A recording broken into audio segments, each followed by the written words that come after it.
नमस्कार दोस्तों, decode exam में आप सभी का स्वागत है।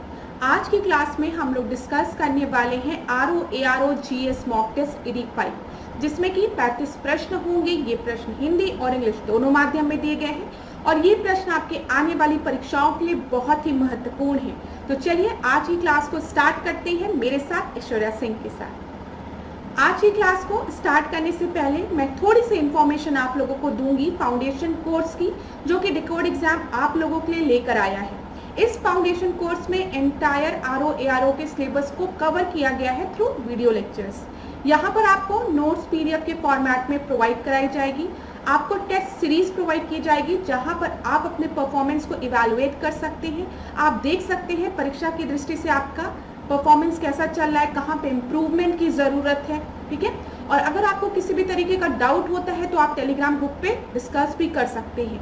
क्लास अगर इस कोर्स से रिलेटेड आपको कोई भी इंफॉर्मेशन चाहिए तो आप इस नंबर पर व्हाट्सएप करिए। स्क्रीन पे आपको नीचे व्हाट्सएप का नंबर दिया है, इस नंबर पर आप व्हाट्सएप करेंगे तो सारी इंफॉर्मेशन आपको प्रोवाइड करा दी जाएगी। डिकोड एग्जाम आप लोगों के लिए समान हिंदी की भी पुस्तक लेकर आया है, जो कि आप घर बैठे ऑर्डर कर सकते हैं। आराम से घर बैठ के ऑर्डर करिए फ्लिपकार्ट या फिर अमेजोन से, या फिर अगर आप चाहें तो नियरेस्ट बुक स्टोर पे जाकर इस पुस्तक को खरीद भी सकते हैं। परीक्षा की दृष्टि से ये बहुत ही महत्वपूर्ण पुस्तक है, तो एक बार इसका अध्ययन जरूर करिए, ठीक है। क्योंकि प्रीलिम्स में समान हिंदी का एक अलग पेपर होता है, तो इस बुक को आप पढ़ेंगे तो ज्यादातर चांसेस है कि क्वेश्चन यहीं से कवर हो जाएंगे, ठीक है।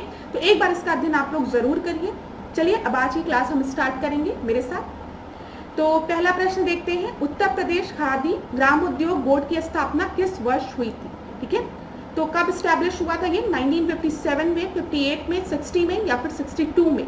और पहले का जो सही उत्तर है वो है आपका 1960 में। फर्स्ट का सी आपका सही उत्तर है। क्लास यहाँ पर देखिए, जब हम यूपी में खादी ग्राम उद्योग बोर्ड की स्थापना की बात करेंगे तो आप सभी लोग याद रखेंगे 1960 में इसकी स्थापना हुई थी। लेकिन जब हम बात करेंगे KVIC की, जिसको कि हम क्या कहते हैं, khadi and village industry commission, ठीक है, KVIC। तो इसकी स्थापना कब की गई थी? 1957 में भारत सरकार द्वारा, ठीक है। किस एक्ट के थ्रू की गई थी? संसद के खादी एवं ग्राम उद्योग अधिनियम 1956 के तहत। तो दोनों वर्ष याद रखिएगा, 1960 भी और 1957 भी याद रखिएगा दिमाग में। अब हम यहाँ पर करंट में इससे रिलेटेड क्या चीज हमें ध्यान में रखना है वो भी डिस्कस कर लेते हैं। ये देखिए, ये 3 अक्टूबर 2023 की न्यूज है और यहाँ पर ये करंट अफेयर बन सकता है कि KVIC ने अभी रिसेंटली अपना एक खादी का आउटलेट ओपन किया है। किस? IIT इंस्टीट्यूट में। अब आपको IIT इंस्टीट्यूट में दे सकता है IIT दिल्ली, IIT कानपुर या फिर ISM धनबाद या कुछ भी, ऐसे 4-5 ऑप्शन आपको दे सकता है, 4 ऑप्शन। तो यहाँ पर आप याद रखेंगे KVIC ने इनॉग्रेट किया है new Khadi India outlet at IIT Delhi, ठीक है। ये चीज याद रखिएगा, दिल्ली में इनॉग्रेट किया गया है, तो इसको भी आप अपडेट कर लीजिए। चलिए दूसरे प्रश्न को अब हम देखते हैं। यहाँ पे 2 सूची दी गई है, सूची 1 को सूची 2 से सुमेलित करना है। क्लास में एक बात आपसे कहूंगी, अगर आपको स्पीड बहुत तेज लगती है तो आप वीडियो को थोड़ा पॉज करके देखा करिए, लेकिन नोट्स जरूर बनाते हुए चला करिए। और अगर स्पीड आपको लगता है धीमी है तो स्पीड तेज कर लो। मेरी स्पीड तो आप पे डिपेंड करती है। जहां पर मैं बोलती हूँ स्क्रीनशॉट ले लो, उसका स्क्रीनशॉट जरूर ले लो। इस टेस्ट में अभी हम स्टार्टिंग में आज यूपी स्पेशल के प्रश्न डिस्कस कर रहे हैं, फिर हिस्ट्री के भी प्रश्नों को डिस्कस करेंगे, एनवायरमेंट के प्रश्नों को भी डिस्कस करेंगे, ज्योग्राफी के भी प्रश्नों को डिस्कस करेंगे। तो बिल्कुल भी परेशान होने की जरूरत नहीं है आपको, ठीक है। अगर किसी भी प्रश्न में आपको डाउट होता है तो आप क्या करोगे? कमेंट बॉक्स में पूछोगे। नेक्स्ट टेस्ट में या उसके बाद वाले टेस्ट में हम उस डाउट को डिस्कस कर लेंगे। लेकिन क्वेश्चन पूछने में बिल्कुल भी झिझकना मत, ठीक है। बता देना कि मैम इस प्रश्न में डाउट है तो आप मुझे क्लियर कर दीजिए, तो वो चीज हम कवर कर लेंगे। ऐसे एनवायरमेंट की क्लास में भी अगर डाउट होता है तो कमेंट बॉक्स में आप आराम से पूछिए, वो क्लियर कर दिया जाएगा डाउट, ठीक है। चलिए यहाँ पे सूची 1 दी गई है, सूची 2 दी गई है। तो देखिए, सुर सरोवर झील की जब भी हम बात करते हैं तो सुर सरोवर झील कहाँ है? आगरा में है। सुर से याद रखा करो, सुर आगरा में, ठीक है। तो 1 का 3, यहाँ पर तो 1 का 3 खाली एक ऑप्शन में दिया है C, तो हम मान के चले C हमारा सही उत्तर है। लेकिन हम और भी ऑप्शंस को देख लेते हैं। समसपुर पक्षी विहार की जब हम बात करते हैं तो ये कहाँ पर है? रायबरेली में है, ठीक है। पार्वती अगरा की जब हम बात करते हैं, ये तो पेपर में कई बार पूछा है, ये कहाँ पर है? गोंडा में है, ठीक है। और समन पक्षी विहार की जब हम बात करते हैं तो मैनपुरी, ठीक है। समान, सम्मान किसकी जरूरत होती है? मैन लोगों को सम्मान की जरूरत होती है ना, तो ऐसे भी याद रख सकते हो, ठीक है। तो समन मैनपुरी, ठीक है। सुर कहाँ लगेगा? आगरा में लगेगा, तो सुर सरोवर आगरा। तो यहाँ पर दूसरे का सी आपका सही उत्तर है। यूपी स्पेशल के प्रश्न आप पेपर में इंक्लूड किए जा रहे हैं, तो इसको आप बिल्कुल भी छोड़ के मत जाइएगा। यहाँ पर हम कुछ और इम्पोर्टेंट पॉइंट्स को देख लेते हैं, जैसे सुर सरोवर झील या फिर इसको केथम झील भी कहते हैं, जो कि आगरा में है, हमने अभी डिस्कस किया। समन पक्षी विहार, मैंने कहा सम्मान किसको चाहिए? मैन को चाहिए, तो समन पक्षी विहार मैनपुरी में है। पार्वती अग्रा पक्षी विहार की हम बात करेंगे तो गोंडा में है, ठीक है। समसपुर की बात करेंगे, समसपुर तो रायबरेली में है, ठीक है। ऊपरी गंगा नदी घाट की जब हम बात करते हैं तो ये तो आपका रामसर साइट में है, इसलिए यहाँ पर दिया गया है। नवाबगंज पक्षी विहार की जब हम बात करेंगे तो आप याद रखेंगे ये कहाँ पर है? ये उन्नाव में है।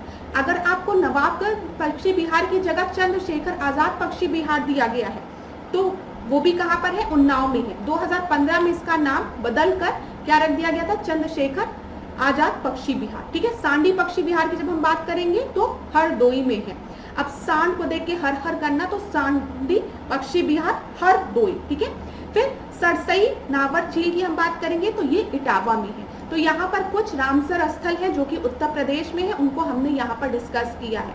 अब क्लास एक चीज याद रखिएगा, यहाँ पर हमने कुछ को डिस्कस किया है, पेपर के समय हो सकता है कोई और साइट आपका इंक्लूड कर दिया जाए, तो आप एक बार देखते हुए चलिएगा रामसर साइट के बारे में। चलिए तीसरे प्रश्न को हम देखते हैं। अच्छा, आपको ये पता है ना, जब भी हम रामसर साइट की बात करते हैं तो हम किसकी बात करते हैं? हम वेटलैंड की बात करते हैं, आर्द्र भूमि की बात करते हैं। और वेटलैंड डे कब मनाया जाता है? 2 फरवरी को मनाया जाता है, ठीक है। ये चीज याद रखिएगा। चलिए तीसरे प्रश्न को हम देखते हैं। महर्षि दधीची आश्रम उत्तर प्रदेश में कहाँ स्थित है? तो प्रयागराज में, चित्रकूट में, नैमिषारण्य में या मिश्रिक में, ठीक है। तो यहाँ पर आपका सही उत्तर क्या है? मिश्रिक में, ठीक है। यहाँ पर डी आपका सही उत्तर है। अब क्लास देख लीजिए कुछ और आश्रम को। जब हम दुर्वासा आश्रम की बात करते हैं तो दुर्वासा आश्रम कहाँ है? प्रयागराज में है, ठीक है। सती अनसुईया आश्रम कहाँ पर है? चित्रकूट में है, याद रखिएगा। अत्रि और वाल्मीकि आश्रम कहाँ है? ये भी चित्रकूट में स्थित है। व्यास गद्दी व सूत गद्दी की अगर हम बात करते हैं तो ये नैमिषारण्य में है। और नैमिषारण्य कहाँ पर है बताइए? ये सीतापुर में है, ठीक है, याद रखिएगा, इंपॉर्टेंट प्रश्न है। व्यास गद्दी तीर्थ में ही व्यास जी ने वेद को 4 भागों में विभाजित किया था तथा पुराणों की रचना की थी, ये पॉइंट भी याद रखिएगा। अब यहाँ पर हमने यूपी स्पेशल से रिलेटेड 3 प्रश्नों को डिस्कस किया, ठीक है। अगले क्लास में हम फिर यूपी स्पेशल से रिलेटेड कुछ प्रश्नों को डिस्कस करेंगे। अब हम चौथे प्रश्न को देखते हैं जो कि आपका पॉलिटी का है। चौथे प्रश्न को अब हम देखते हैं। नीचे 2 कथन दिए गए हैं, इनमें से एक अभिकथन और दूसरा कारण है। तो असर्शन रीजन पे बेस्ड ये प्रश्न है। भारत विभक्त राज्यों का अविभाज्य संघ है। संविधान द्वारा क्षेत्रीय एकता व राज्य के अस्तित्व को गारंटी नहीं प्रदान की गई है। तो यहाँ पर देखिए क्लास, इसको हम डिस्कस करते हैं। जब हम इंडिया की बात करते हैं तो इंडिया यूनियन ऑफ स्टेट, आपने अगर आर्टिकल 1 पढ़ा होगा तो वहां पे क्या लिखा है? यूनियन ऑफ स्टेट, भारतीय संघ की बात की गई है। तो आप एक चीज याद रखिएगा, ये भारत विभक्त राज्यों का मतलब आप देखते हैं हम स्टेट की बाउंड्री चेंज कर देते हैं, किसी स्टेट को 2 हिस्सों में बांट देते हैं, ठीक है। आपने जब बात किया है आंध्र प्रदेश तेलंगाना की तो देखा एक पूरा स्टेट को हमने 2 स्टेट्स में डिवाइड कर दी। ऐसे आपने कई एग्जाम्पल देखे होंगे, उत्तराखंड, उत्तर प्रदेश वाला। तो जो स्टेट्स हैं उनका हम विभाजन कर सकते हैं, उनकी बाउंड्री चेंज कर सकते हैं, ठीक है, उनका नाम बदल सकते हैं। लेकिन जो ये यूनियन है, अब उत्तराखंड या उत्तर प्रदेश कहे कि हमको भारत का हिस्सा ही नहीं रहना है, भाई हम जा रहे हैं भारत को छोड़ के, तो ऐसा पॉसिबल नहीं है। ये चीज याद में रखिएगा। देखिए जब अंग्रेजों का समय था, जब ब्रिटिश रूल था, तो आपने एक चीज नोटिस की होगी, ब्रिटिश रूल में बार बार प्रोविंस को ये अधिकार दिया जाता था कि अगर वो भारत का हिस्सा बनना चाहे तो बने, ना बनना चाहे तो वो स्वतंत्र भी रह सकते हैं, ठीक है। ये उनको अधिकार था, अगर वो भारत में आना चाहते हैं तो आओ, नहीं आना है तो मत आओ, ठीक है। अंग्रेजों के समय यही तो बोला जाता था, जो भी प्रोविजन लाया जाता था वो इसी से रिलेटेड लाया जाता था। लेकिन अब क्या है, अब ऐसा नहीं है। अब उत्तर प्रदेश अगर कहे कि हमको भारत का हिस्सा नहीं रहना है, हमको अलग प्रोविंस बन के रहना, तो ये पॉसिबल नहीं है। लेकिन यहाँ पर हमने देखा कि उत्तर प्रदेश को तोड़ के 2 राज्यों में बना दिया गया, उत्तर प्रदेश उत्तराखंड को अलग कर दिया गया, तो वो पॉसिबल है। तो स्टेट का डिवीजन तो हो सकता है, लेकिन अगर हम यूनियन से उनको अलग करने की बात करें तो ये अधिकार राज्यों के पास नहीं है। चीजें समझ में आ गई होगी आपको, ठीक है। तो यहाँ पर देखिए, लेकिन जब अमेरिका की बात करते हैं ना, तो वहां पे जो फेडरल स्ट्रक्चर है, जो संघीय ढांचा है, वहां पर उनके पास ये अधिकार है, ठीक है, कि अगर स्टेट चाहे तो उससे अलग हो सकते हैं। लेकिन भारत में ऐसा नहीं है।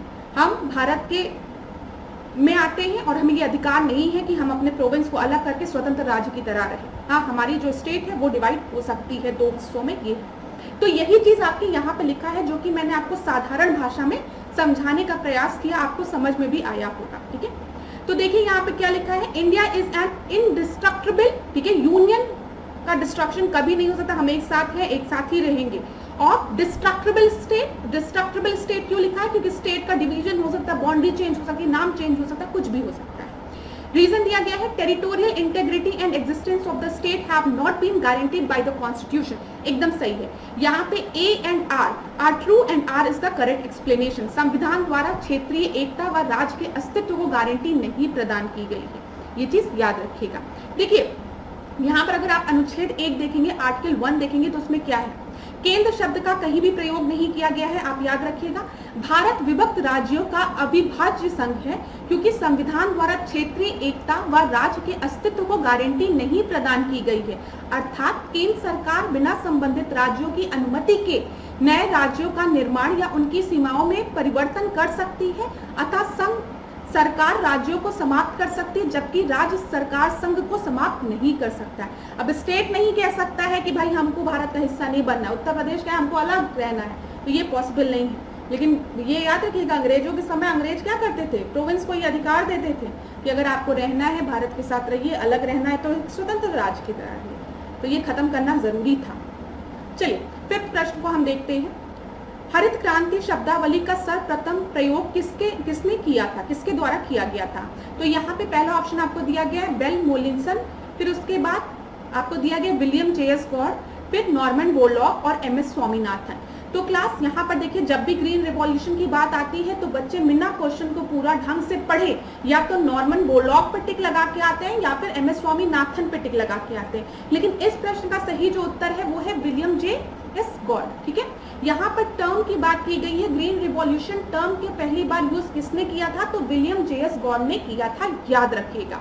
अब नॉर्मन बोरलॉग की जब हम बात करते हैं तो उनको ग्रीन रिवॉल्यूशन के फादर कहा जाता है वर्ल्ड में, ये एकदम सही है।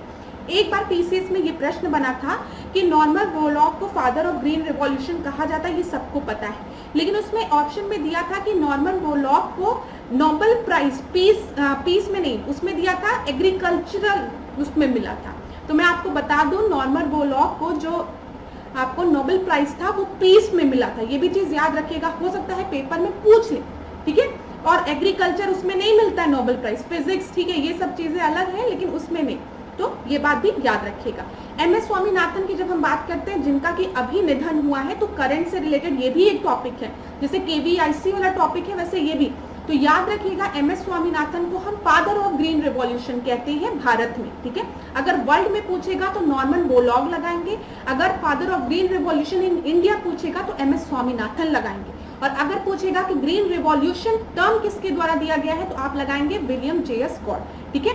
अब यहाँ पर देखिए बिल मॉलिसन की बात कर ले, तो बिल मॉलिसन ने 1978 में एक टर्म दिया था पर्माकल्चर, ठीक है, तो ये भी चीज आप याद रखिएगा, ये भी एग्रीकल्चर लैंड से ही रिलेटेड होता है। चलिए 6th को अब हम देखते हैं। नीचे 2 कथन दिए गए हैं, इनमें से एक अभिकथन और दूसरा कारण है, तो एजर्शन और रीजन पे है। क्लास में पूरा प्रयास करती हूँ कि हिंदी और इंग्लिश दोनों माध्यम के स्टूडेंट्स को चीजें समझ में आए, लेकिन अगर तब भी कोई डाउट होता है तो कमेंट में पूछ लिया करो।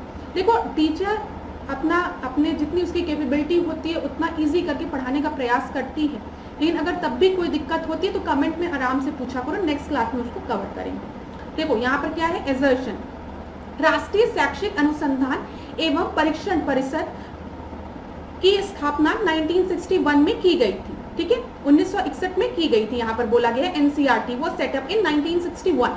यहाँ पर कारण दिया गया है कि एनसीईआरटी का मुख्य उद्देश्य विद्यालयी शिक्षा की गुणवत्ता में सुधार लाना। तो एकदम सिंपल सा प्रश्न है ये, तो आपको पता है एनसीईआरटी की बुक आप पढ़ते हो तो क्वालिटी ऑफ स्कूल एजुकेशन को इम्प्रूव करने के लिए एनसीईआरटी का एस्टैब्लिशमेंट 1961 में किया गया था, एकदम सही है। यहाँ पर दोनों ही सही है, ठीक है, तो 6th का ए आपका सही उत्तर होगा। चलिए अगला प्रश्न देखते हैं, 7वां प्रश्न। अब जो ये 7वां प्रश्न है ये इन्वायरमेंट से रिलेटेड प्रश्न है और ये RO प्रीलिम्स 2021 में पूछा गया था, तो इसलिए परीक्षा की दृष्टि से इंपॉर्टेंट है। जो भी RO में अपीयर होने जा रहे हैं या फिर PCS 2024 में भी अपीयर होंगे, उनके लिए भी ये प्रश्न इंपॉर्टेंट है। तो देखते चलते हैं। वन संरक्षण अधिनियम की बात कर रहे हैं, फॉरेस्ट राइट एक्ट की बात किया जा रहा है। ये कब आया था? तो ये 1980 में आया था, याद रखिएगा, ठीक है। पर्यावरण संरक्षण अधिनियम की बात कर रहे हैं, इन्वायरमेंट प्रोटेक्शन एक्ट की बात कर रहे हैं, EPA की बात कर रहे हैं, तो ये कब आया था? 1986 में, एकदम सही है। वायु अधिनियम की बात कर रहे हैं, ठीक है। एयर एक्ट की बात कर रहे हैं, ये 1981 में आया था। और जल प्रदूषण नियंत्रण अधिनियम की बात कर रहे हैं, ठीक है, वाटर पॉल्यूशन कंट्रोल एक्ट की बात कर रहे हैं, तो ये 1974 में आया था। तो यहाँ पर 1, 2, 3, 4 आपका सही उत्तर होगा, डी आपका सही उत्तर होगा। क्लास अधिनियम जो भी एक्ट्स हैं, ठीक है, इन्वायरमेंट से रिलेटेड, पेपर में प्रश्न पूछता है तो उसको एक बार रट डालना। ये रटने वाली चीज है, अगर पेपर में आए तो बिल्कुल भी गलत ना हो। जैसे वन जीव संरक्षण अधिनियम, वाइल्ड लाइफ प्रोटेक्शन एक्ट, ये कब आया है? 1972 में आया है, ठीक है।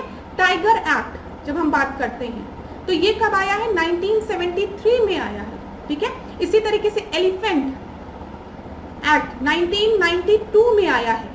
बायोडाइवर्सिटी एक्ट, जिसको कि जैव विविधता अधिनियम कहते हैं, ठीक है, बायोडाइवर्सिटी वाला, ये कब आया है बताओ जल्दी से?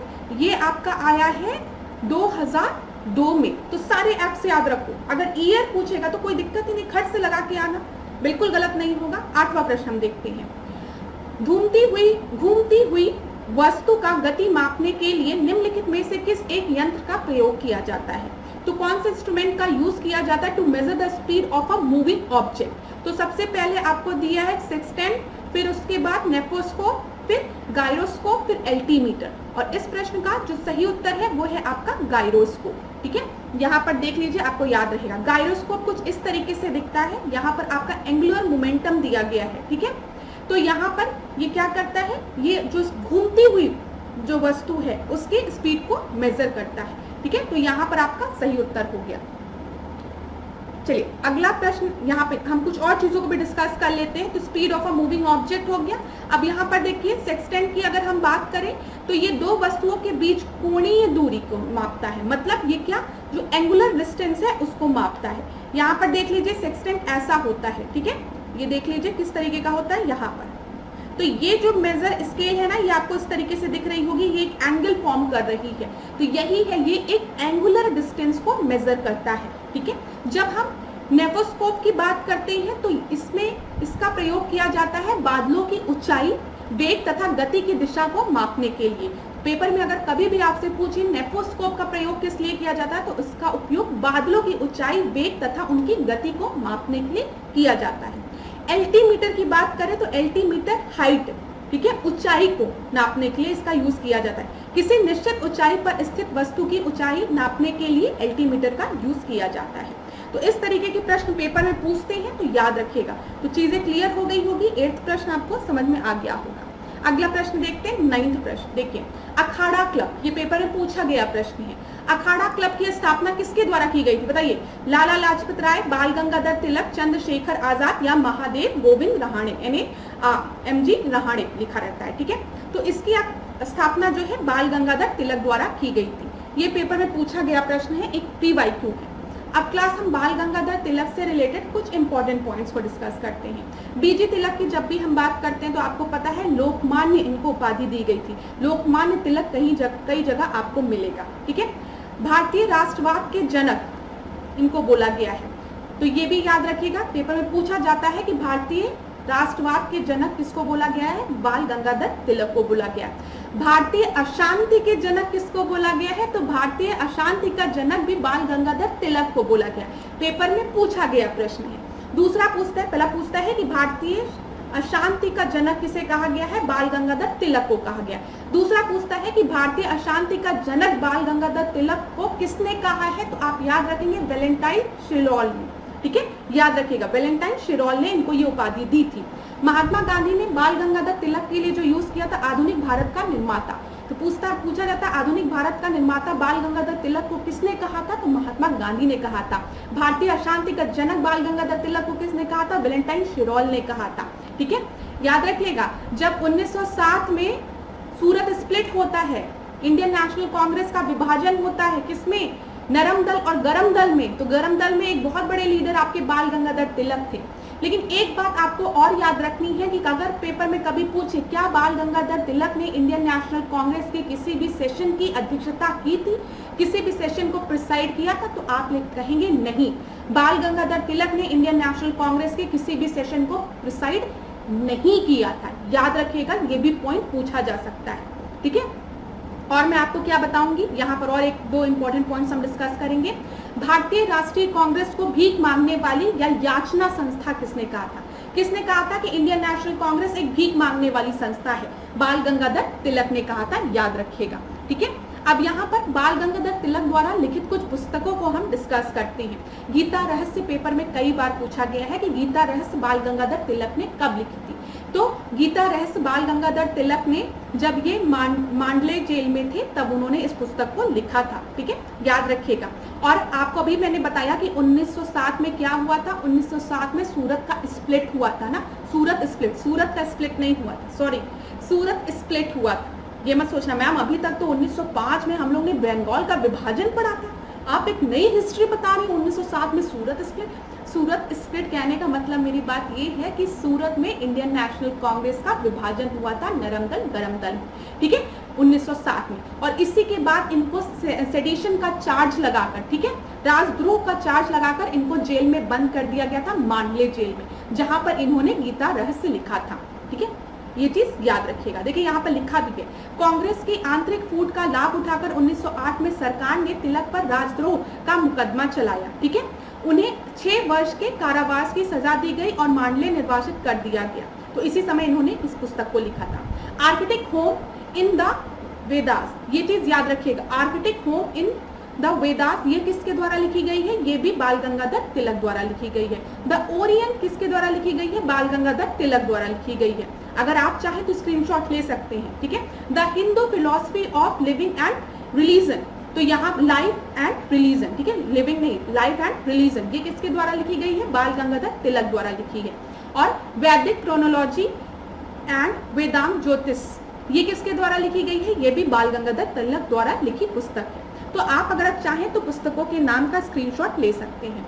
अब इनके द्वारा कुछ पत्र और पत्रिकाएं जो हैं, मैगजीन्स जो हैं, वो कौन कौन से उसको भी डिस्कस करते हैं। केसरी मराठा पेपर में कई बार पूछा गया है, और यहाँ पर जानते हैं एग्जामिनर क्या करते हैं, ट्विस्ट क्या करते हैं, वो भी आप जान लीजिए।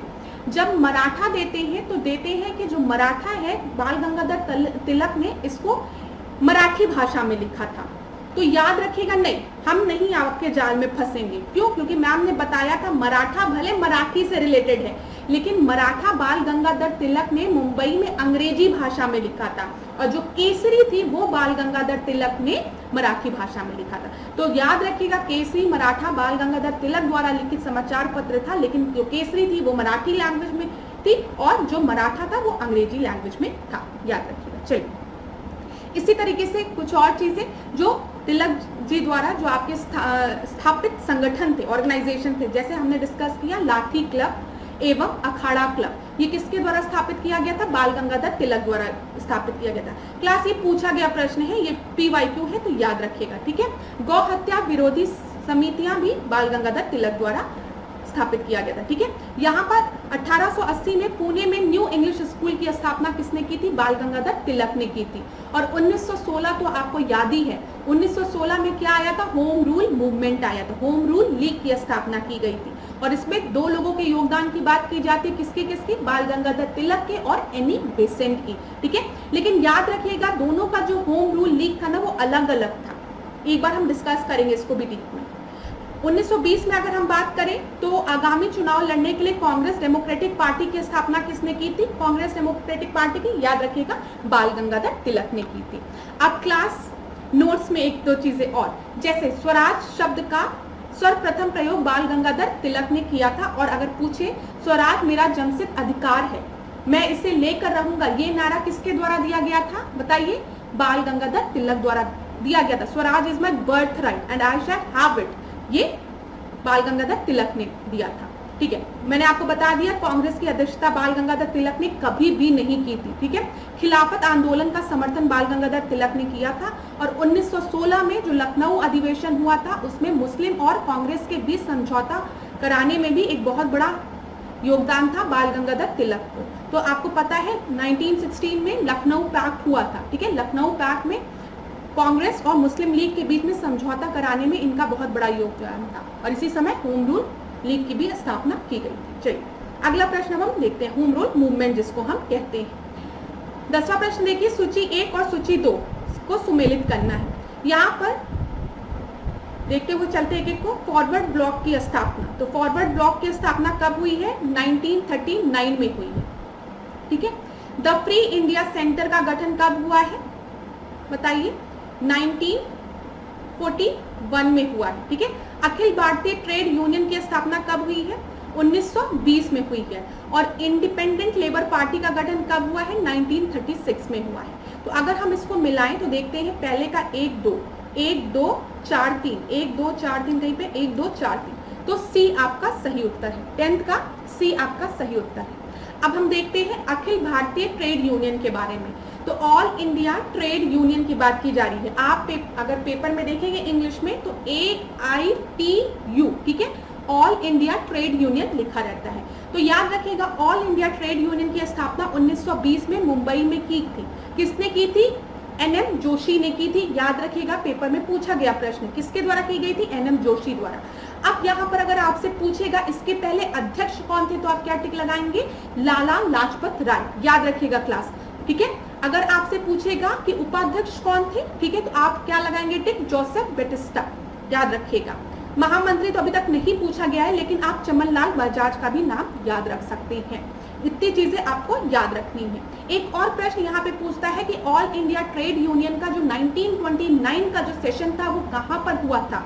वो आपका नागपुर में हुआ था। ठीक है, और इसकी अध्यक्षता किसने की थी? जवाहरलाल नेहरू ने की थी। तो जल्दी से क्विक रिवीजन करिए। जब हम ऑल इंडिया ट्रेड यूनियन की बात करेंगे तो 1920 में इसका गठन हुआ था मुंबई में। इसका गठन किसने किया था? NM जोशी ने किया था। इसके पहले अध्यक्ष कौन थे?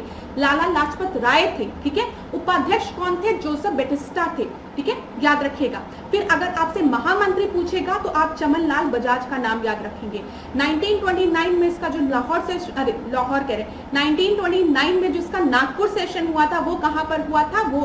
वो आपका नागपुर में हुआ था। ठीक है, नागपुर में हुआ था और जवाहरलाल नेहरू ने इसको प्रिसाइड किया था।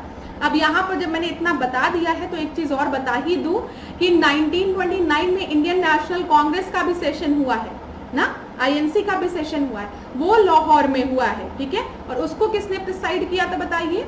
उसको प्रिसाइड भी जवाहरलाल नेहरू ने ही किया था। तो इतने पॉइंट्स याद रखिएगा अपने दिमाग में। चलिए यहाँ पे द फ्री इंडिया सेंटर की अगर हम बात करें, देखिए क्लास 1937 और 1938 एक ऐसा समय था जब इंडियन नेशनल कांग्रेस की जो बागडोर थी वो सुभाष चंद्र बोस के हाथ में थी।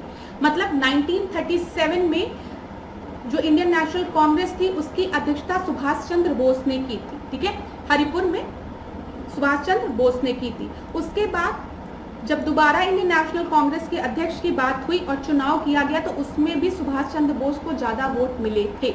ठीक है, लेकिन सुभाष चंद्र बोस ने रिजाइन कर दिया और फिर उसके बाद उस सेशन को, जिसको कि हम त्रिपुरी सेशन कहते हैं, ठीक है, उसकी अध्यक्षता किसने की? राजेंद्र प्रसाद ने की। ठीक है, और इंडियन नेशनल कांग्रेस से सुभाष चंद्र बोस ने रिजाइन कर दिया और रिजाइन करके ये 1939 में फॉरवर्ड गए और इन्होंने फॉरवर्ड ब्लॉक की स्थापना की। मैं हमेशा अपने स्टूडेंट को ऐसे ही बताती हूँ। एक बार फिर मैं बताऊंगी 1937, 1938, 1939 और 1940 ऐसे याद रखिए। ठीक है, फिर आपको क्या याद रखना है कि 1937 और 1938 में सुभाष चंद्र बोस अध्यक्षता की थी इंडियन नेशनल कांग्रेस की। तो INC के 1937 के सेशन को तो सुभाष चंद्र बोस ने प्रिसाइड किया था, लेकिन 1938 में वो चुने तो गए थे अध्यक्ष, लेकिन कुछ कारणों से, कुछ मतभेद के कारण उन्होंने रिजाइन कर दिया इंडियन नेशनल कांग्रेस से और वो आगे की तरफ चले गए, फॉरवर्ड चले गए और फॉरवर्ड ब्लॉक की उन्होंने स्थापना कर दी। और इंडियन नेशनल कांग्रेस के अध्यक्ष किसको कर दिया गया उस समय? राजेंद्र प्रसाद को कर दिया गया। ठीक है, फ्री इंडिया सेंटर की जब हम बात करते हैं तो 1941 में इन्होंने फ्री इंडिया सेंटर की स्थापना की थी जर्मनी पहुंच के। ये देखिए, सुभाष चंद्र बोस ने 3 अप्रैल 1949 को जर्मनी पहुंचे तथा 6 महीने बाद विदेश मंत्रालय के सहयोग से उन्होंने इस सेंटर का गठन किया, जहां से वे भारत की आजादी के पक्ष में पर्चे छपवाते थे तथा भाषण देते थे। इंडिपेंडेंट लेबर पार्टी की अगर हम बात करेंगे तो इसकी स्थापना किसने की थी? डॉक्टर भीमराव अंबेडकर जी ने 1936 में। और ये इसी के पहले 1932 में आप सभी को पता है पूना पैक्ट हुआ था। ठीक है, याद रखिएगा। चलिए 11वें प्रश्न को हम देखते हैं। देखिए, हिस्ट्री को कभी भी रटने की कोशिश मत करिए। अगर इसको आप एक मूवी की तरह समझेंगे तो हमेशा याद रहेगा, और सोचेंगे कि रट ले ईयर तो नहीं याद रहेगा। ठीक है, चलिए 11वां हम देखते हैं। निम्नलिखित घटनाओं को उनके कालक्रम अनुसार व्यवस्थित कीजिए तथा नीचे दिए गए कूट से सही उत्तर का चयन करिए।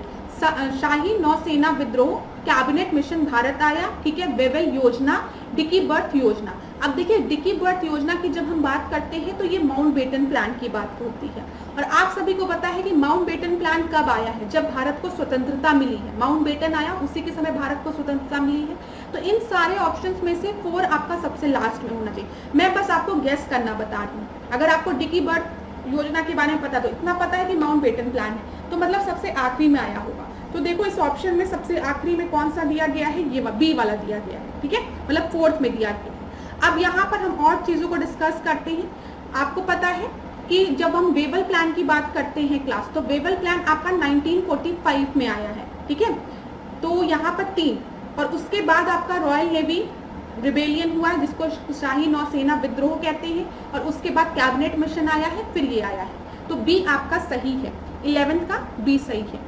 अब क्लास यहाँ पर कुछ इंपॉर्टेंट पॉइंट्स तो मैं डिस्कस करूंगी। जब भी हम वेवल योजना की बात करते हैं, एकदम पेन कॉपी एक जगह रखो, जो बोल रही हूँ उसको सुनो। ठीक है, आराम से, बिल्कुल टेंशन मत लो। देखो, जब वेवल प्लान 1945 में आया तो मैंने आपको बताया है कि इसके पहले 1942 में क्विट इंडिया मूवमेंट भी हुआ है। ठीक है, उसी समय आपका अगस्त प्लान की बात हुई है, अगस्त प्रपोजल जिसको कहते हैं, क्रिस्प प्रपोजल कहते हैं। ये प्रपोजल क्यों अंग्रेज ला रहे थे बताओ? अंग्रेज इसलिए ला रहे थे क्योंकि उस समय वर्ल्ड वॉर 2 चल रहा था। ठीक है, विश्व युद्ध चल रहा था, और अंग्रेज चाहते थे कि जैसे विश्व युद्ध प्रथम में जो वर्ल्ड वॉर 1 था उसमें भारतीयों ने इनका सहयोग किया था, वैसे अब भी भारतीय इनका सहयोग करें। लेकिन अब हम भारतीय भी जो थे वो चतुर हो गए थे। हमको पता था, अरे जब हमने फर्स्ट वर्ल्ड वॉर में आपका इतना सपोर्ट किया, आपने क्या किया? भारत में रॉलेट एक्ट ले आए, हाँ, जिसको कि हम काला कानून कहते हैं, बिना वकील बिना दलील कहते हैं। कोई भी आपको सस्पेक्ट दिखा कि अपराधी दिखा, आपको लगा ये अपराधी, उसको उठा के जेल में बंद कर दिया। बेचारा अपने कुछ कह भी नहीं सकता है, जेल में जिसको मन किया बंद कर दिया। जलियांवाला बाग कांड हो गया, हमने आपका सहयोग किया था फर्स्ट वर्ल्ड वॉर में, हम लोग को कुछ बेनिफिट हुआ? नहीं हुआ। ठीक है, अब तो हम लोग काफी अवेयर हो गए हैं, कांग्रेस जैसी पार्टी और बड़ी बड़ी पार्टी है, सारे लीडर्स हैं, तो आप क्यों कह रहे हैं कि भारतीय आपका सपोर्ट करेंगे? बताइए। आप डोमिनियन स्टेटस देने की बात कर रहे हैं, तो अब हमको तो डोमिनियन स्टेटस चाहिए ही नहीं, हमने पहले ही कह दिया, हमने को पूर्ण स्वराज चाहिए। कांग्रेस ने भी 1929 के अपने लाहौर सेशन में डिक्लेयर कर दिया था कि पूर्ण स्वराज चाहिए, कंप्लीट इंडिपेंडेंस चाहिए। और बाल गंगाधर तिलक तो कब से कह रहे थे कि स्वराज मेरा जन्मसिद्ध अधिकार है और मैं उसको लेकर रहूंगा। तो अब तो पूर्ण स्वराज की बात हम कर रहे हैं, हमको चाहिए ही नहीं। तो यहाँ पर सेकेंड विश्व युद्ध चल रहा है, अंग्रेजों पर प्रेशर क्रिएट होता जा रहा है। भाई वहां से इंग्लैंड से आ रहे, कुछ भी करके भारतीयों को अपने साथ मिलाओ, कुछ भी लालच दो, कोई भी प्रपोजल दो। अगस्त प्रपोजल दिया, क्रिप्स प्रपोजल दिया। यहाँ पर ये लोग कह रहे हैं क्रिप्स प्रपोजल जो है वो आउटडेटेड चेक है, हाँ, जिसकी की वैलिडिटी कब की खत्म हो गई। हमको नहीं चाहिए अब डोमिनियन, हमको पूर्ण स्वराज चाहिए। दे रहे हो तो मानो, नहीं मानना है तो छोड़ो, कुछ नहीं करना है। तो अब वेवल जी आए लिलिंथ गो के बाद। जब क्विट इंडिया मूवमेंट हुआ तो भारत में जो वॉइसरॉय था वो लिलिंथ गो था। ठीक है, वो सोच रहा था कि मैं गो कर दूंगा सब, लेकिन कुछ कर नहीं पाया। उसके बाद वेवल आए हाथ हिलाते हुए, क्या मैं करता हूँ। तो इन्होंने क्या कहा? इन्होंने कहा कि हम कुछ जो संवैधानिक जो सुधार जो चाहिए वो हम करेंगे। ठीक है, वाइसरॉय एग्जीक्यूटिव काउंसिल में जो मेंबर्स हैं हम उनको बढ़ा देंगे। वाइसरॉय एग्जीक्यूटिव काउंसिल में जो इंडियन मेंबर्स हैं उनको हम 14 कर देंगे। चलिए, ठीक है, मुस्लिम और हिंदू को इक्वल नंबर में हम रखेंगे। ठीक है, बहुत सी चीजें, क्योंकि मुस्लिम लीग का भी सपोर्ट इनको चाहिए था। आप हमारा विश्व युद्ध में साथ दीजिए, बस हम सारा चीजें आपका मानेंगे। ठीक है, हम आपके वाइसरॉय एग्जीक्यूटिव में मेंबर्स, इंडियन मेंबर्स को बढ़ा देंगे। बस 2 पोस्ट हम अभी भी अपने पास रखेंगे। कौन कौन सी पोस्ट? बड़े चालाक थे अंग्रेज। पहला वाइसरॉय की पोस्ट, दूसरा आपका कमांडर इन चीफ की पोस्ट। वाइसरॉय आपको पता है एकदम हेड रहेगा, ठीक है। फिर कमांडर इन चीफ मतलब डिफेंस भी अभी भी हमारे हाथों में रहेगा। तो अब इंडियंस जो है वो पागल थोड़े वेवल प्लान को मान लेंगे, ये सोच रहे हैं कि हम सब सही कर देंगे। हम डिप्रेस क्लास को भी रिप्रेजेंटेशन दे देंगे, हम हिंदू मुस्लिम को तो इक्वल रिप्रेजेंटेशन देंगे ही, हम सिख को भी रिप्रेजेंटेशन देंगे। क्यों सिख को रिप्रेजेंटेशन देने की बात करें? क्योंकि इनको पता है कि पंजाब से कितने सोल्जर्स गए थे फर्स्ट वर्ल्ड वॉर में इनको सपोर्ट करने के, लेकिन हम भारतीय भी चलाक, हम नहीं देंगे आपको सपोर्ट, ठीक है। तो ये सब चीजें थी इसमें, अगर आप पढ़ेंगे तो उसको बहुत अच्छे से ऐसे पढ़िए ना, ये रटने का प्रयास मत करिए। तो इन्होंने क्या कहा कि जो वाइसरॉय की कार्यकारिणी है, वाइसरॉय एग्जीक्यूटिव काउंसिल है, उसका हम पुनर्गठन करेंगे, ठीक है। उसमें सभी दलों का प्रतिनिधित्व करेंगे, हम सबका प्रतिनिधित्व करेंगे, ठीक है। बस जो परिषद में वाइसरॉय है और जो सेना का प्रमुख है, कमांडर इन चीफ है, उसको छोड़ के सभी अब आपके भारतीय होंगे, बोल दिया वेवेल ने। लेकिन जो मेन 2 पोजीशन है वो तो तुम खुद ही अपने पास रख रहे हो, ठीक है। यहाँ पर मुसलमानों सदस्यों की संख्या स्वर्ण हिंदुओं के बराबर होगी, इक्वल रिप्रेजेंटेशन देंगे मुस्लिम और हिंदू को। लेकिन जो मुस्लिम लीग थी ना वो भी गुस्सा थी, उन्होंने भी वेवल प्लान को कह दिया कि नहीं हम नहीं स्वीकार करते, क्योंकि उनकी डिमांड सुनो क्या थी। उनकी डिमांड ये थी कि अगर इसमें मुस्लिम्स को इक्वल रिप्रेजेंटेशन देने की बात हो रही है तो इसमें जिन मुस्लिम्स को इंक्लूड किया जाएगा वो सारे मुस्लिम लीग के होने चाहिए। अब ये नहीं इंडियन नेशनल कांग्रेस का कोई मुस्लिम लीडर है उसको भी हमने इसमें दे दिया और कहा कि हिंदू और मुस्लिम को इक्वल रिप्रेजेंटेशन देना है। तो यही सब चीजें थी, इसको ऐसे पढ़ोगे तो याद रहेगा। चलिए ठीक है, इतना हुआ। तो वेवल प्लान जब आपका ये हो गया इसमें, तो शिमला में एक कॉन्फ्रेंस बुलाई गई थी 1945 में ही, और शिमला कॉन्फ्रेंस का मेन पर्पस यही था कि जो वेवल प्लान था उसको डिस्कस करना। लेकिन आप सभी को पता है कि कोई भी इसका निष्कर्ष नहीं निकलने वाला है, क्योंकि अब हम ये सब चीजें, अब तो हमको कंप्लीट इंडिपेंडेंस चाहिए ना, अब तो हम इन सब चीजों पे बिलीव ही नहीं रख रहे हैं। शाही नौसेना विद्रोह की अगर हम बात करें तो ये 1946 में हुई थी, ठीक है। और इसको समाप्त करने में एक बहुत बड़ा योगदान था सरदार वल्लभ भाई पटेल का, ये चीज याद रखिएगा, ठीक है। कैबिनेट मिशन की अगर हम बात करें तो ये 24 मार्च 1946 को आया था। पेपर में जो प्रश्न कैबिनेट मिशन से पूछता है वो ये पूछता है कि कैबिनेट मिशन में कौन कौन मेंबर्स आपके शामिल थे। तो याद रखिएगा सर स्टैफोर्ड क्रिप्स, ठीक है, क्रिप्स शामिल थे, पैट्रिक लॉरेंस शामिल थे जो कि भारत के सचिव थे, फिर एबी अलेक्जेंडर शामिल थे। तो ये प्रश्न पेपर में कई बार पूछा गया है, तो आप किसका किसका नाम याद रखेंगे? क्रिप्स का नाम याद रखेंगे, लॉरेंस का नाम याद रखेंगे और अलेक्जेंडर का नाम याद रखेंगे। चलिए, फिर उसके बाद डिकी बर्थ योजना की हम बात करते हैं तो 1947, और आप सबको पता है इसी को हम माउंटबेटन प्लान भी कहते हैं, ठीक है। अगला प्रश्न देखते हैं, 12वां प्रश्न। कुछ ज्यादा ही डिस्कशन हम लोग ने कर दिया, होप आपको समझ में आया हो, ठीक है, चीजें समझ में आ रही है। चलिए 12वां प्रश्न हम देखते हैं, महात्मा गांधी के संबंध में निम्नलिखित में से कौन सा या कौन से कथन सही है? भारत छोड़ो आंदोलन के दौरान उत्तर पश्चिमी सीमा प्रांत के कबाइलों द्वारा महात्मा गांधी को मलंग बाबा की उपाधि दी गई, ठीक है। दूसरा है, सुभाष चंद्र बोस ने भारतीय राष्ट्रीय कांग्रेस के बेलगांव अधिवेशन में महात्मा गांधी को लोकप्रियता और सम्मान की पराकाष्ठा कहा था। तो क्लास आप सभी को पता है, यहाँ पर जब हम बेलगांव अधिवेशन की बात करते हैं तो बेलगांव अधिवेशन कब हुआ है? 1924 में हुआ है, ठीक है। और इसको किसने प्रिसाइड किया था बताइए? महात्मा गांधी द्वारा इसकी अध्यक्षता की गई थी, ये भी याद रखिएगा। महात्मा गांधी ने इंडियन नेशनल कांग्रेस के एक ही सेशन को की अध्यक्षता की थी, वो थी बेलगांव में 1924 में। लेकिन यहाँ पे जो 2 चीजें आपकी लिखी गई है वो आपका बिल्कुल गलत है और इस प्रश्न का उत्तर आपका डी है। देखिए, वहां पर मलंग बाबा की उपाधि महात्मा गांधी को जो कबीले के लोग थे उनके द्वारा दी गई थी, लेकिन ये आपको सविनय अवज्ञा आंदोलन के समय दी गई थी, इनको सिविल डिसोबीडियंस मूवमेंट द्वारा के समय पे दी गई थी, ये चीज याद रखिएगा। और जो सुभाष चंद्र बोस थे उन्होंने महात्मा गांधी को लोकप्रियता और सम्मान की पराकाष्ठा आपके बेलगांव सेशन 1924 के बेलगांव सेशन में नहीं दी थी, ये नहीं कहा था, इन्होंने 1931 में जो कराची सेशन हुआ था उसमें बोला था, ठीक है, ये याद रखिएगा। सुभाष चंद्र बोस ने भारतीय राष्ट्रीय कांग्रेस के 1931 के कराची अधिवेशन में महात्मा गांधी को लोकप्रियता और सम्मान की पराकाष्ठा कहा था, इतनी चीजें याद रखिएगा। अच्छा, यहाँ पर 1-2 पॉइंट्स और, इसकी अध्यक्षता कब किसने की थी 1931 के सेशन की? तो सरदार वल्लभ भाई पटेल। गांधी इरविन पैक्ट इसी समय साइन हुआ है, ठीक है, कब? तो इसको मंजूरी भी इसी में दी गई थी। आपको पता है गांधी इरविन पैक्ट की जब हम बात करते हैं, ये पैक्ट क्यों हुआ था? देखिए ये जो अंग्रेज थे ना बड़े चालाक थे।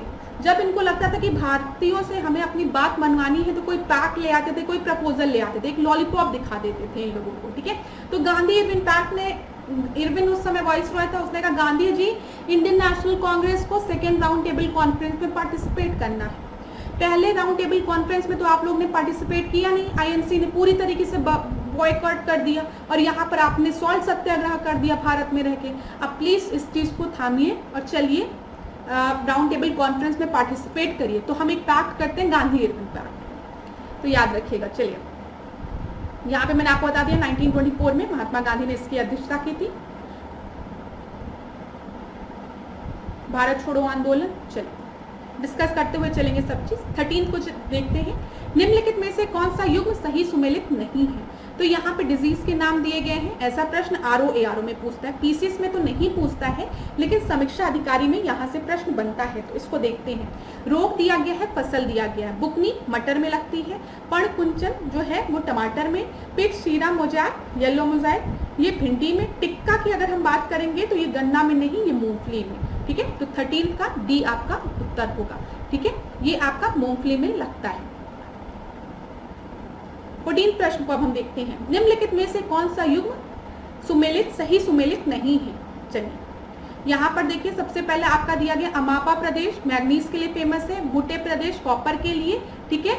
यहाँ पर आपका विट वाटर स्ट्रैंड की अगर हम बात करें तो ये आपका चांदी के लिए फेमस है, और कारागड्डा की अगर हम बात करें तो ये लॉ आईएस के लिए फेमस है। क्लास मिनरल से रिलेटेड, ओर से रिलेटेड प्रश्न वर्ल्ड ज्योग्राफी के लिए भी इंपॉर्टेंट है और आपके इंडियन ज्योग्राफी के लिए भी इंपॉर्टेंट है, ठीक है। तो यहाँ पर आप इसको बताइए, यहाँ पे सही उत्तर आपका क्या होगा। जब हम विट वाटर स्टैंड की बात करेंगे तो ये आपका चांदी के लिए नहीं, ये आपका किसके लिए फेमस है, सोने के लिए। सी आपका सही उत्तर होगा, ठीक है। ये आपका दक्षिण अफ्रीका में स्थित है जो कि सोने के लिए फेमस है। देखिए अमापा क्षेत्र की अगर हम बात करेंगे तो ये कहाँ पर है, अमापा, ठीक है। ये ऐसे याद रखेगा, अमापा ऐसे लिखा रहता है इंग्लिश में। अमापा कहाँ पर है, ब्राजील में, और ये किस चीज के लिए फेमस है, मैग्नीज के लिए। पेपर में किसी भी तरीके का प्रश्न बन सकता है, हो सकता है आपसे पूछ ले कि अमापा रीजन कहाँ पर है, तो आप बताएंगे ब्राजील। कभी कभी पूछता है किस चीज के लिए फेमस है, तो आप याद रखेंगे मैग्नीज के लिए। बूटे क्षेत्र की हम बात करेंगे तो ये आपका स्कॉटलैंड में है और ये कॉपर के लिए फेमस है। कारागड्डा की जब हम बात करेंगे तो ये कहाँ पर है, कारागड्डा, तो ऐसे कारा से और कजाकिस्तान, ये याद रखिए, का, ठीक है, का। तो कारागड्डा जो है वो आपका कजाकिस्तान में है और ये लॉ आयरन ओर के लिए फेमस है। चलिए 15 प्रश्न को हम देखते हैं।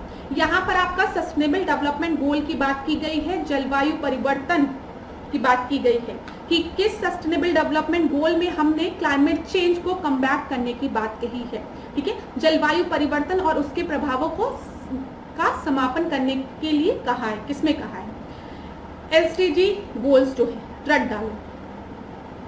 2019, 2020 और 21 प्रीलिम्स में यूपीपीसीएस में पूछा था, मेंस में भी पूछा था, ठीक है।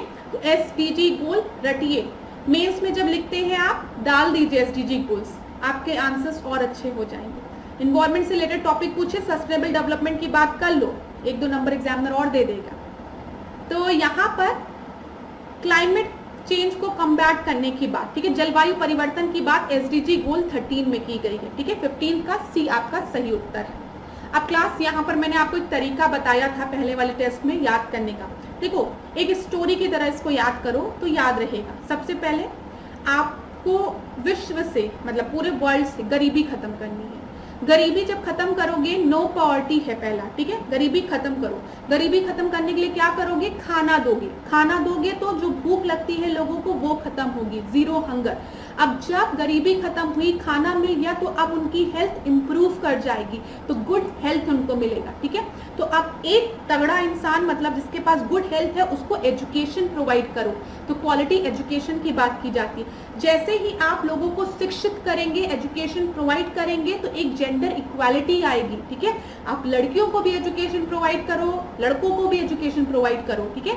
तो ये एक जेंडर इक्वालिटी प्रोवाइड करेगा आपको, ठीक है। अब इतना हो गया, आप समझ गए कि गरीबी खत्म, खाना मिला, हेल्थ अच्छी हुई, एजुकेशन दिया, जेंडर इक्वालिटी है, ठीक है। अब देखो स्कूल में थोड़ा सा सैनिटेशन पे ध्यान रखो ना, स्वच्छता अभियान की हम बात करते हैं तो क्लीन वाटर सैनिटेशन पे ध्यान रखो। रिन्यूएबल सोर्स ऑफ एनर्जी, पंखा ऐसा चलाओ कि रिन्यूएबल सोर्स से चले, क्लीन एनर्जी की बात करो, ठीक है। जब इन दोनों पे हम बात करेंगे तो हमारी जो इकोनॉमी है वो ग्रो करेगी, क्योंकि अब हमने लोगों को एजुकेशन प्रोवाइड किया, इक्वालिटी लाया, एक रिन्यूएबल सोर्स पे हम स्वच्छ पानी दे रहे हैं, क्लीन एनर्जी दे रहे हैं, तो इकोनॉमिक ग्रोथ होगा, ठीक है। इंडस्ट्रीज में इनोवेशन होगा, इंफ्रास्ट्रक्चर और अच्छा होगा समय के साथ, और ये अमीर और गरीब के बीच में जो ये इनइक्वालिटी है ये भी धीमे धीमे खत्म होगी। समझ में आ रहा है? इस तरीके से स्टोरी की तरह याद करो। फिर जब ये सब हो जाएगा तो हमारी जो सिटीज होंगी वो एक सस्टेनेबल सिटीज होंगी। लेकिन मत भूलिए, सस्टेनेबल सिटीज के लिए हमें क्या चाहिए? हमें रिस्पॉन्सिबल सिटीजन चाहिए, हम लोग को रिस्पॉन्सिबल होना पड़ेगा, ठीक है। और जब ये सब हो जाएगा तो जो क्लाइमेट चेंज हो रहा है, ग्लोबल वार्मिंग जैसी कंडीशन हो रही है, ये आपकी खत्म होगी 13वें पे, ठीक है। तेरे मेरे सहयोग से क्या होगा? क्लाइमेट चेंज नहीं होगा। और लाइफ बिलो द वाटर वो भी अच्छी होगी, पानी के नीचे। जब एयर प्योर होगी तो पानी के नीचे वाली चीजें भी वाटर पे भी सही होगा, ठीक है। लाइफ ऑन द लैंड, ठीक है, वो भी सही होगा। और जग में एक पीस और जस्टिस बना रहेगा।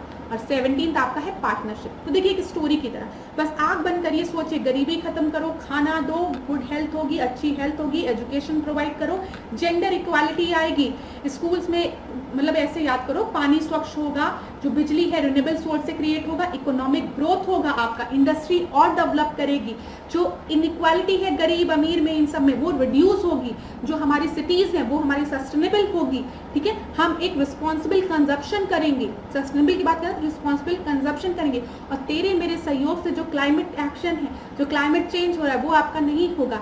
पानी के नीचे भी जीवन अच्छा होगा, जमीन पे भी जीवन अच्छा होगा, लाइफ ऑन लैंड भी अच्छा होगा, और हर जगह खुशी और पीस मेंटेन रहेगी।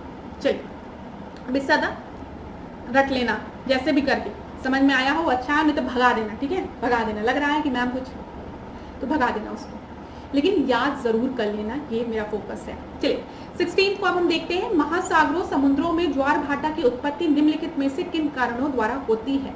तो यहाँ पे सूर्य का गुरुत्वीय बल, मतलब यहाँ पे ग्रेविटेशनल फोर्स की बात हो रही है, चंद्रमा के ग्रेविटेशनल फोर्स या सेंट्रीफ्यूगल फोर्स। तो मैं आपको बता दूं, टाइडल की जब हम बात करते हैं टाइड्स की, ओरिजिन ऑफ टाइड्स में, तो यहाँ पर सभी आपके रिस्पॉन्सिबल होते हैं। 1, 2, 3 आपका सही ऑप्शन है। ज्वार भाटा समझ रहे हैं ना, जो ऐसे ऐसे टाइड्स उठती हैं उसकी बात हो रही है। अगला प्रश्न हम देखते हैं 17। सूची 1 को सूची 2 से सुमेलित करना है। यहाँ पर नगर दिए गए हैं और नदी किनारे अवस्थित आपके वो दिए गए, सिटीज दिए गए। तो चलिए, वियना, पोटोमैक, वॉशिंगटन डीसी, टेजो या टागस, लिस्बन, डेन्यूब, बॉन, राइन। तो एक एक को देखते हुए चलते हैं, ठीक है। यहाँ पे जब हम वियना की बात करते हैं तो बताइए वियना कहाँ पर है आपका? वियना डेन्यूब पे। वॉशिंगटन डीसी की जब हम बात करते हैं तो पोटोमैक। लिस्बन की हम बात करते हैं तो ये टागस, ठीक है। बॉन की हम बात करते हैं तो राइन। तो यहाँ पर आपका सही क्या होगा? ए का थर्ड, बी का फर्स्ट, सी का सेकेंड और डी का फोर्थ। तो यहाँ पर बी आपका सही उत्तर होगा। क्लास इसको जरूर देख लीजिएगा। जब हम डेन्यूब रिवर की बात करते हैं ना, तो यहाँ पे कुछ और आपके जो शहर हैं जो स्थित हैं, जो पेपर में पूछे गए, इंपॉर्टेंट है, ठीक है। याद रखिएगा, सर्बिया बेलग्रेड का, ये भी डेन्यूब पे है। बुडापेस्ट का जो हंगरी है वो भी डेन्यूब पर है। वियना का ऑस्ट्रिया भी डेन्यूब पर है, ठीक है। ब्राजील जो ब्रांतिसाल्वा जो है वो भी आपका स्लोवेनिया का, वो भी डेन्यूब पे है। तो ये जरूर याद रखिएगा, क्लास पेपर के लिए इंपॉर्टेंट है, इसलिए बताया गया है।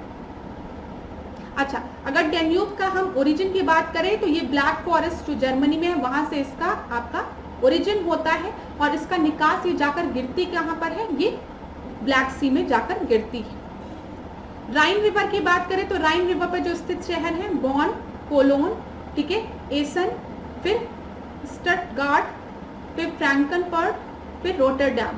क्लास बहुत इंपॉर्टेंट है, यहाँ से पेपर पूछता है, मैं बार बार कह रही हूँ, इसका भी स्क्रीनशॉट लो, ठीक है, रट डालो, बुरा मत मानो लेकिन रट डालो, क्योंकि अब इसमें क्या समझोगे बताओ, मैं क्या समझाऊं इसमें। यहाँ देख लो, पोटोमैक की बात करें तो वॉशिंगटन डीसी स्थित है पोटोमैक पे। टागस तेजो नदी की बात करें तो लिस्बन, ठीक है, स्क्रीनशॉट ले लीजिएगा। 18वें प्रश्न को देखते हैं। निम्नलिखित में से भारत का कौन सा राज्य सर्वाधिक लंबी तट रेखा वाला दक्षिण राज्य है? अब देखिए यहीं पे ट्विस्ट कर दिया है। अगर आपसे यहाँ पे पूछता भारत का कौन सा राज्य, ठीक है, सर्वाधिक लंबी तट रेखा रखता है, तो लार्जेस्ट कोस्ट लाइन किसके पास है, तब आप क्या लगाते, गुजरात लगाते, ठीक है। लेकिन यहाँ पे दक्षिणी राज्य की बात किया है, तो इस वजह से आपका उत्तर क्या हो जाएगा, आंध्र प्रदेश, ठीक है। 18 का बी आपका सही उत्तर है। भारत की सबसे लंबी तट रेखा वाला राज्य गुजरात है, जबकि सर्वाधिक लंबी तट रेखा वाला दक्षिणी राज्य आंध्र प्रदेश है। 19वां प्रश्न देखते हैं, नेपाल हिमालय निम्नलिखित में से किन नदियों के बीच में है? तो यहाँ पर आपका सही उत्तर है काली और तिस्ता के बीच में, ठीक है। यहाँ पर मैं आपको दिखाना चाहूंगी, ये मैप आपको दिख रहा है। सबसे पहले आपका पंजाब हिमालय है, फिर कुमायूं हिमालय है, फिर नेपाल हिमालय है, फिर असम हिमालय है, ठीक है। याद रखिएगा पीके ना, ठीक है, पीके ना, तो पीके मत आना। तो यहाँ पर पंजाब, कुमायूं, नेपाल, असम। अब पंजाब हिमालय की बात करते हैं तो ये किन दो नदियों के बीच में है, इंडस और सतलज के बीच में, ठीक है, ये याद रखिएगा। कुमायूं हिमालय की बात करते हैं तो ये सतलज और काली के बीच में।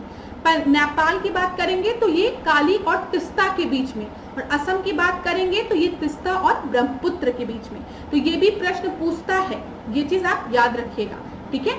यहाँ पर अगला प्रश्न देखते हैं, 19वां प्रश्न।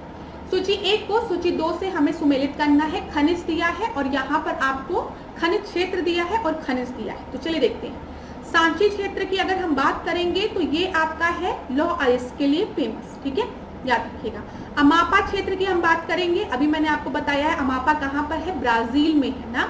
और ये किस चीज के लिए फेमस है बताओ, मैग्नीज के लिए फेमस है, अभी मैंने आपको बताया है, याद करो, मैंने लिखा था ना अमापा, मैग्नीज, ब्राजील, ठीक है। गजनी की अगर हम बात करेंगे तो गजनी किस चीज के लिए फेमस है, प्राकृतिक गैस के लिए। और तिकरिक क्षेत्र की बात करेंगे तो ये पेट्रोलियम के लिए। तो आपका सही उत्तर क्या है, बी आपका सही उत्तर है, ठीक है। जो सांची है वो कहाँ पर है, चीन में है, लौह अयस्क के लिए, आयरन ओर के लिए फेमस है। अमापा मैग्नीज के लिए फेमस है, जो कि ब्राजील में है, ठीक है। गजनी उज्बेकिस्तान में है, जो कि नेचुरल गैस के लिए फेमस है। तिकरिक जो है वो इराक में है, पेट्रोलियम के लिए फेमस है। पेपर में प्रश्न पूछता है।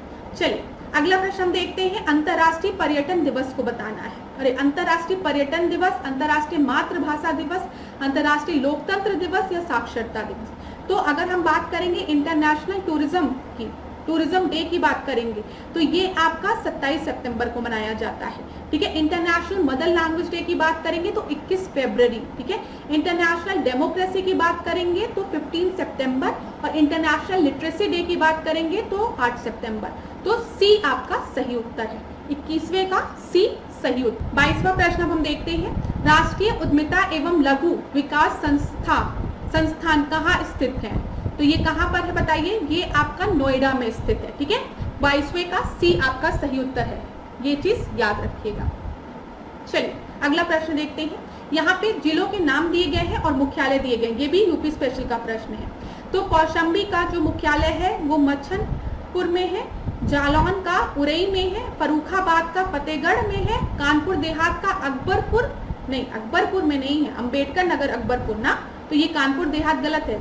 तो यहाँ पर आपका क्या हो जाएगा, डी आपका इनकरेक्टली मैच्ड है। यहाँ पर देख लीजिए, जब हम जिलों के नाम बात करते हैं और इनके मुख्यालय की बात करते हैं, अमेठी गौरीगंज, ठीक है, अंबेडकर नगर अकबरपुर जो मैंने आपको बताया, कानपुर देहात जो है वो अकबरपुर माती है, याद रखिएगा। फर्रुखाबाद फतेहगढ़, ठीक है, कौशाम्बी मंछनपुर, सिद्धार्थनगर नौगढ़, जालौन उरई, ठीक है, संबल पवासा, संत कबीर नगर खलीलाबाद, गौतम बुद्ध नगर नोएडा, सोनभद्र रॉबर्टगंज, कुशीनगर पटरौना।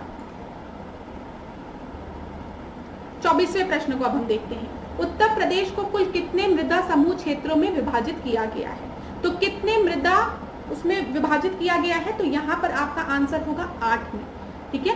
24 का बी आपका सही उत्तर है। देखिए क्लास, दो चीज में कंफ्यूज मत होइएगा। जब हम बात करेंगे कुल मृदा समूह क्षेत्र में, तो उत्तर प्रदेश को कुल 8 मृदा समूह क्षेत्र में विभाजित किया गया है। लेकिन अगर हम कृषि जलवायु क्षेत्र की बात करेंगे, एग्रो क्लाइमेटिक जोन की बात करेंगे, तो 9 एग्रो क्लाइमेटिक जोन में उत्तर प्रदेश को डिवाइड किया गया है।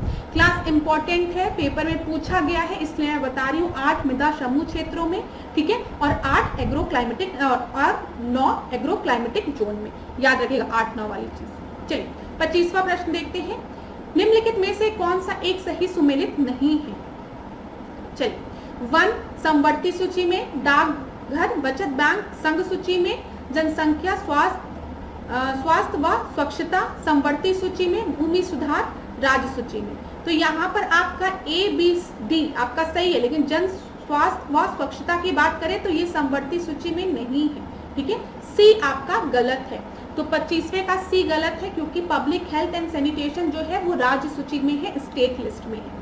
अब क्लास यहाँ पर 1-2 चीजें आप याद रखिएगा, जब भी हम लिस्ट की बात करते हैं तो ये किस शेड्यूल में दिया गया है? 7 शेड्यूल में दिया गया है, जिसमें कि हम संघ सूची की बात करते हैं, राज्य सूची की बात करते हैं, समवर्ती सूची की बात करते हैं, स्टेट लिस्ट की बात करते हैं, ठीक है। फिर उसके बाद हम बात करते हैं यूनियन लिस्ट की और फिर कॉन्करेंट लिस्ट की। याद रखिएगा ये सब चीजें आप। अच्छा, अगर कोई सब्जेक्ट आपके इन तीनों लिस्ट में से कहीं पे भी ना दिया गया हो तो क्या करेंगे? तब आप रेसिड्यूरी लिस्ट की बात करेंगे, ठीक है। और यहाँ पर किसके पास ज्यादा पावर होती है? सेंटर के पास ज्यादा पावर होती है। चलिए 26वें प्रश्न को देखते हैं, निम्नलिखित में से कौन सा या कौन से आदेश कागजी मुद्रा का उदाहरण है? तो यहाँ पे फिएट मनी की बात की गई है, ठीक है। तो यहाँ पे आपके फिएट मनी का एग्जाम्पल कौन सा? सिक्के, मुद्रा, बैंक ड्राफ्ट या स्मृति सिक्के। तो यहाँ पे जब हम बात करते हैं फिएट मनी की, तो यहाँ पर 1 और 2 आपका सही उत्तर है। 26वें का 1 और 2।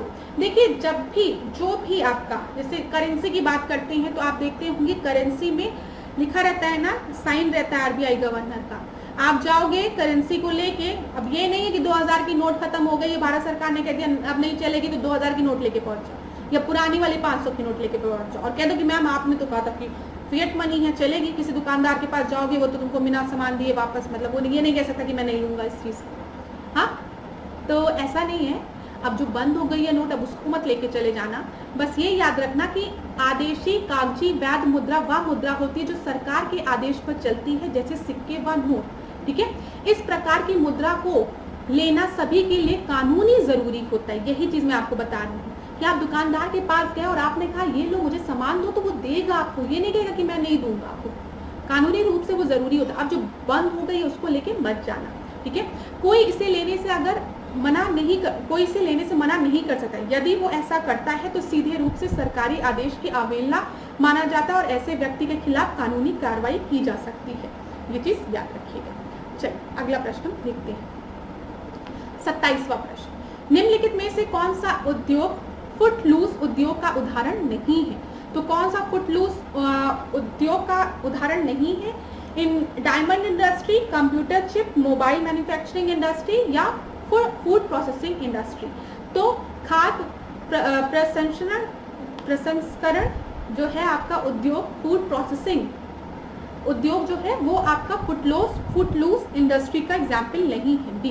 देखिए आर्थिक भूगोल में जब हम फुटलूज उद्योग की बात करते हैं, फुटलूज इंडस्ट्री की बात करते हैं, तो ऐसे उद्योगों को, ऐसे इंडस्ट्रीज को हम फुटलूज कहते हैं जिनकी लोकेशन, ठीक है, जिनकी अवस्थिति पर कच्चे माल के स्रोत से दूरी का असर नहीं पड़ता है। मतलब ट्रांसपोर्टेशन का और इसकी मतलब लोकेशन का असर यहाँ पर नहीं पड़ता, इसलिए फुटलूज रखा गया, ठीक है।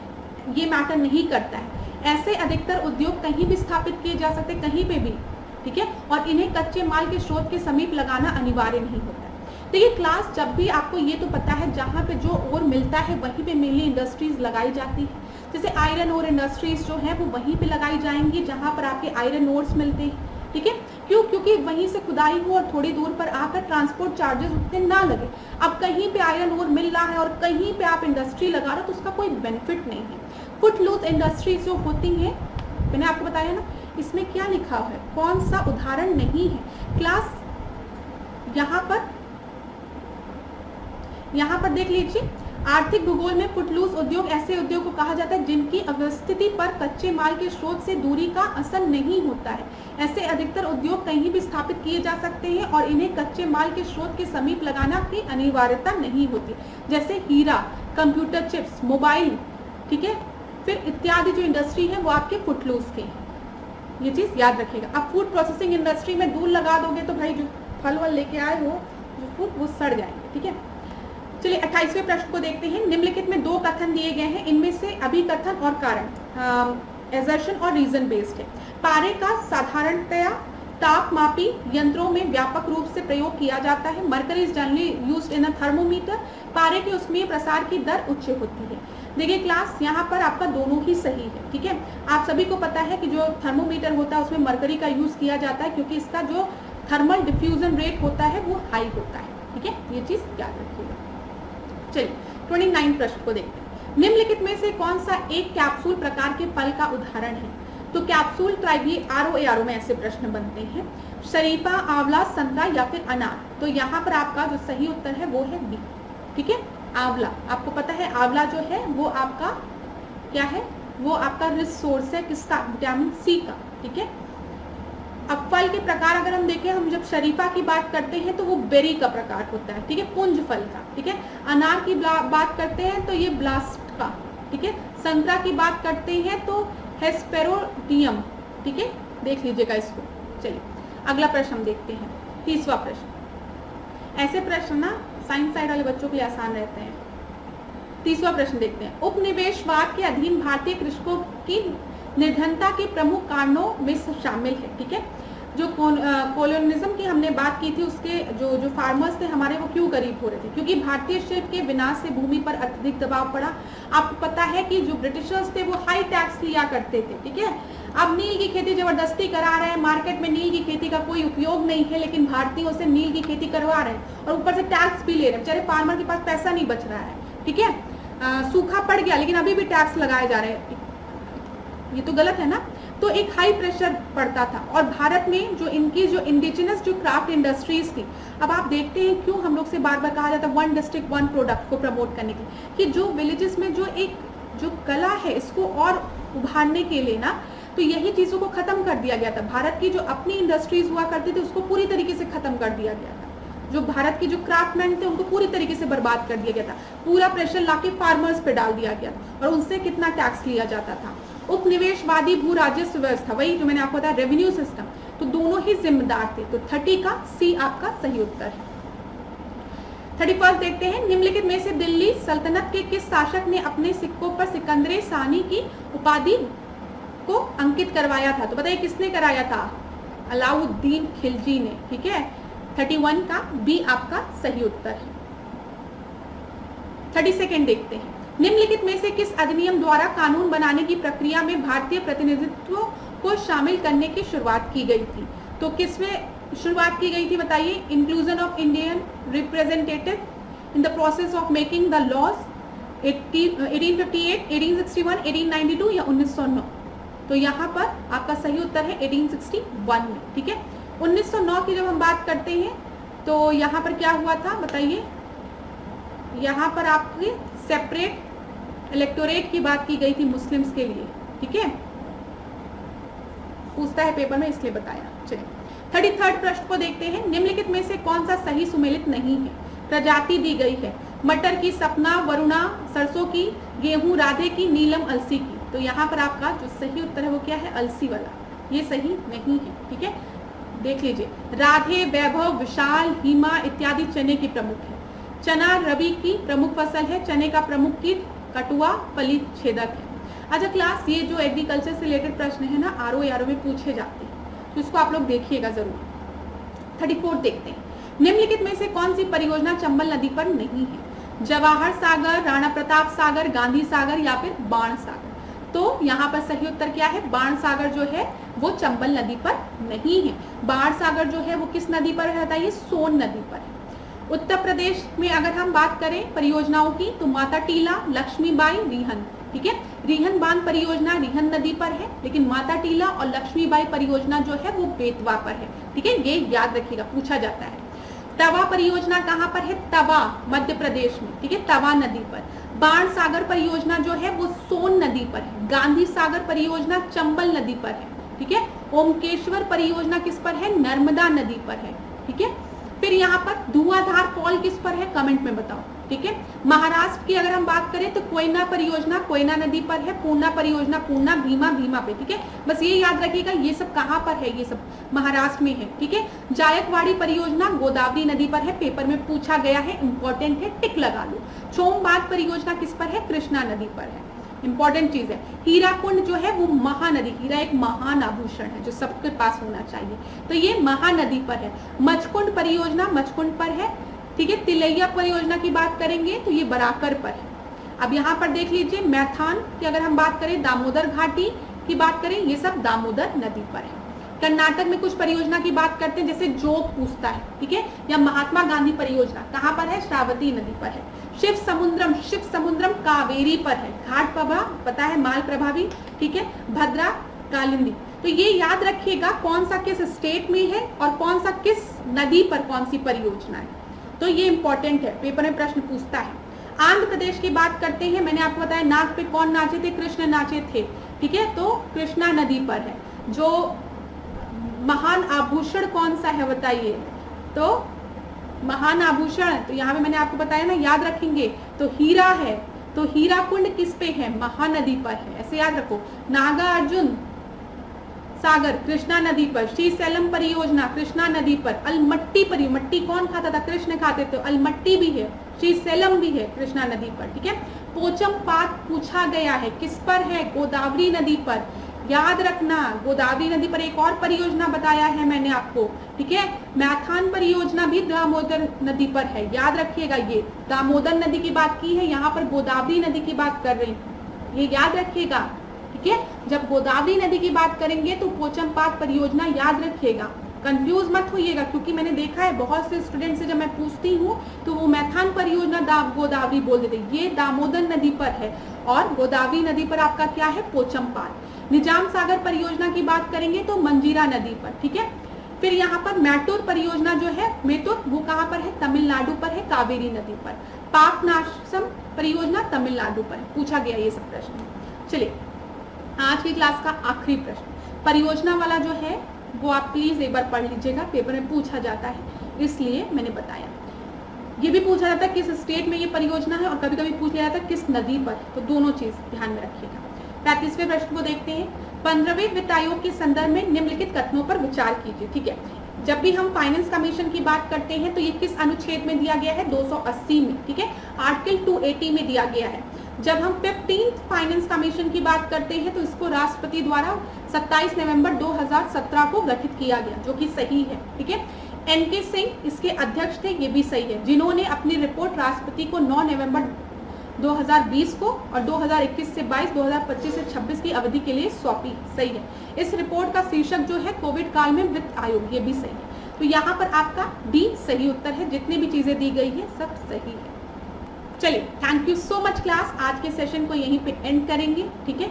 नेक्स्ट क्लास में आपसे मिलेंगे, अगर कोई भी डिफिकल्टी होती है तो कमेंट बॉक्स में बताइएगा, नेक्स्ट सेशन में उसको डिस्कस भी कर लेंगे। होप आपको ये सेशन अच्छा लगा हो, चीजें समझ में आ रही है तो कमेंट बॉक्स में जरूर बताइए मुझे, ताकि मुझे भी पता चले कि जो मैं एफर्ट डाल रही हूँ वो सही तरीका है कि नहीं, आप लोगों को समझ में आ रहा है कि नहीं। और अब आपका एग्जाम जल्दी ही होगा तो तैयारी अपनी खूब अच्छे से करिए और खूब पढ़िए, खूब आगे बढ़िए। धन्यवाद, आपका दिन मंगलमय हो। इसी तरीके से मेरे साथ ऐश्वर्या सिंह के साथ डिकोड एग्जाम के साथ बने रहिए। धन्यवाद।